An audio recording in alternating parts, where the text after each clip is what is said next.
পৃথিবীর ইতিহাসে এমন সকালও এসেছে যখন সূর্য উঠেছিল দুবার। প্রথমটি ছিল প্রকৃতির স্বাভাবিক সূর্য, আর দ্বিতীয়টি মানুষের তৈরি, যা ছিল লক্ষ গুণ বেশি উজ্জ্বল এবং যার আলোয় পুড়ে ছাই হয়ে গিয়েছিল একটি আস্ত শহর তার সমস্ত স্বপ্ন নিয়ে।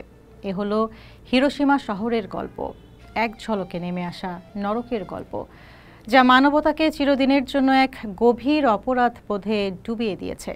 1945 সালের 6 অগাস্ট সকাল 8:15 হিরোশিমার আকাশে মার্কিন B-29 বোমারু বিমান থেকে নেমে আসে পারমাণবিক বোমা লিটল বয়। বিস্ফোরণের মুহূর্তে এর কেন্দ্রে তাপমাত্রা পৌঁছায় প্রায় 10 লক্ষ ডিগ্রি সেলসিয়াসে, যা সূর্যের পৃষ্ঠের তাপমাত্রার চেয়েও বেশি। যারা এই বিস্ফোরণের সরাসরি শিকার হয়েছিলেন তারা কোনো যন্ত্রণা অনুভব করারও সুযোগ পাননি। মুহূর্তের মধ্যে বাষ্প হয়ে মিলিয়ে গিয়েছিলেন বাতাসে। তাদের কোনো চিহ্নই আর খুঁজে পাওয়া যায়নি, শুধু কংক্রিটের সিঁড়ি বা রাস্তার উপর রয়ে গিয়েছিল তাদের শরীরের শেষ মুহূর্তের অবয়ব, এক ধরনের পোড়া ছায়া। এই ছায়াগুলো পরবর্তীকালে পরিচিত হয় মৃত্যুর ছায়া নামে, যা সেই ভয়াল মুহূর্তের এক নীরব সাক্ষী হয়ে আজও দাঁড়িয়ে আছে। বোমা বিস্ফোরণের পর হিরোশিমার আকাশ নিকষ কালো হয়ে যায়।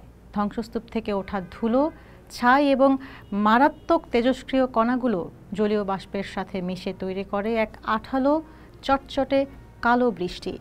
বিস্ফোরণের আগুন থেকে বেঁচে যাওয়া তৃষ্ণার্ত আহত মানুষগুলো যখন বাঁচার আশায় এই বিষাক্ত পানি পান করে, তখন তারা জানতো না যে তারা নিজেদের শরীরে এক ভয়ঙ্কর বিষ প্রবেশ করাচ্ছে। এই কালো বৃষ্টি ছিল আকাশ থেকে নেমে আসা এক মৃত্যু পরোয়ানা, যা তাদের শরীরকে ভেতর থেকে নীরবে ধ্বংস করে দিচ্ছিল। যারা সেদিন সরাসরি বিস্ফোরণ বা আগুনে মারা যাননি, তাদের জন্য অপেক্ষা করছিল আরও যন্ত্রণাময় এবং ধীর গতির এক মৃত্যু। অদৃশ্য এক ঘাতক পারমাণবিক তেজস্ক্রিয়তা তাদের শরীরে প্রবেশ করে কোষগুলোকে ধ্বংস করতে শুরু করে। তীব্র জ্বর, চুল ঝরে পড়া, ত্বক গলে যাওয়া এবং রক্ত বমির মতো ভয়াবহ উপসর্গ দেখা দেয়। মানুষ বুঝতে পারছিল না কেন তাদের শরীর এভাবে তাদের সাথে বিদ্রোহ করছে। যারা এই নরক থেকে বেঁচে গিয়েছিলেন তাদের নাম হয় হিবাকুশা, কিন্তু এই বেঁচে থাকা ছিল এক অভিশাপের নামান্তর। শারীরিক কষ্টের পাশাপাশি তাদের বইতে হয়েছে তীব্র সামাজিক লাঞ্ছনা। তেজস্ক্রিয়তার ভয়ে সমাজ তাদের এড়িয়ে চলত। অনেকে তাদের সাথে ছেলে মেয়ের বিয়ে দিতে চাইত না, কারণ ভয় ছিল তাদের সন্তানরাও বিকলাঙ্গ বা অসুস্থ হবে। তারা ছিল জীবন্ত ভূত, নিজ সমাজেই পরবাসী। এই ধ্বংসযজ্ঞের মধ্যে ফুটে ওঠা সবচেয়ে মর্মস্পর্শী গল্পগুলোর একটি হলো সাদাকো সাসাকির। বোমা হামলার শিকার এই ছোট্ট মেয়েটি তেজস্ক্রিয়তার কারণে লিউকোমিয়ায় আক্রান্ত হয়। জাপানি বিশ্বাস অনুযায়ী কেউ যদি 1000টি কাগজের সারস পাখি তৈরি করে, তবে তার একটি ইচ্ছে পূরণ হয়। বেঁচে থাকার তীব্র আকুতি নিয়ে হাসপাতালে শুয়ে সাদাকো শত শত রঙিন কাগজের সারস বানানো শুরু করেছিল, কিন্তু তার 1000টি সারস বানানোর স্বপ্ন পূরণ হওয়ার আগেই মৃত্যু তাকে কেড়ে নেয়।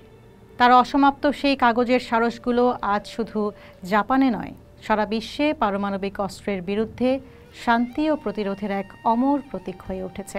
হিরোশিমার ভয়াবহতার পরও হয়তো বিশ্ব থামতে পারত, কিন্তু থামেনি। মাত্র 3 দিন পর 9 অগাস্ট নাগাসাকি শহরের উপর ফেলা হয় দ্বিতীয় পারমাণবিক বোমা ফ্যাটম্যান। সেই হামলায় সেখানকার উরাকামি ক্যাথিড্রাল, যা ছিল পূর্ব এশিয়ার বৃহত্তম গির্জা, মুহূর্তেই ধ্বংসস্তূপে পরিণত হয়। প্রার্থনারত হাজার হাজার খ্রিস্টান ধর্মাবলম্বী মানুষ গির্জার ভেতরেই জীবন্ত সমাধিস্থ হন।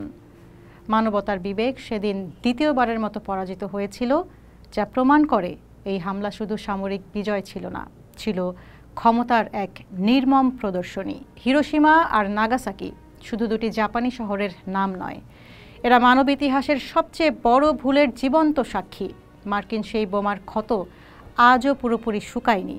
আজও জাপানের বাতাসে ভেসে বেড়ায় লক্ষ লক্ষ না বলা কথা, অর্ধেক বানানো কাগজের সারস আর কংক্রিটে আটকে থাকা মৃত্যুর ছায়া।